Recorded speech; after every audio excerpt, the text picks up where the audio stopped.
In today's video, I'm going to show you exactly how to integrate DocuSign with Salesforce step by step. If you're using Salesforce to manage leads, opportunities, or customer accounts, connecting DocuSign allows you to send, track, and manage e-signatures directly inside Salesforce, which can dramatically speed up your sales process and reduce manual work.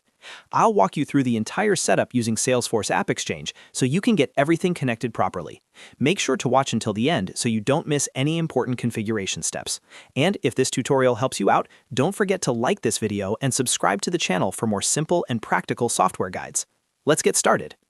The first thing you need to do is open your browser and go to the Salesforce AppExchange website. AppExchange is Salesforce's official marketplace, where you can find trusted apps and integrations that work seamlessly with your Salesforce environment. Once the page loads, make sure you are logged into the correct Salesforce account, especially if you manage multiple orgs like Sandbox and Production. Being logged into the right account will ensure the integration installs in the correct environment. Next, go to the search bar at the top of the AppExchange page and click on it. Type in DocuSign and press Enter. You'll see several results appear, including different DocuSign-related apps and integrations. What you're looking for is the official DocuSign eSignature for Salesforce application. Always double-check that the listing is the official one provided by DocuSign to ensure security and full feature compatibility. Once you see DocuSign eSignature in the search results, click on it to open the listing page. This page will show you an overview of the integration, features, ratings, and system requirements. Take a moment to scroll through and confirm that it matches your business needs and Salesforce Edition.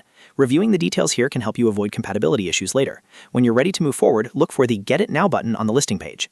Click on Get It Now to begin the installation process. Salesforce will prompt you to choose whether you want to install the integration in production or in a sandbox environment. If you're testing for the first time, it's generally a good idea to install it in a sandbox before deploying to production. After selecting your environment, log in if prompted and review the installation details. You'll then be asked to approve third-party access and grant the necessary permissions so DocuSign can connect with your Salesforce data securely. Carefully review the permissions, then confirm the installation. Once the installation is complete, you'll be able to configure DocuSign within Salesforce, connect your DocuSign account, and start sending envelopes directly from records like opportunities or contacts. This integration allows you to automate document workflows, track signature status in real time, and keep everything centralized inside Salesforce. And that's how you integrate DocuSign with Salesforce using AppExchange. If this video helped you, make sure to hit the like button and subscribe for more step-by-step Salesforce and business software guides. Thanks for watching, and I'll see you in the next video.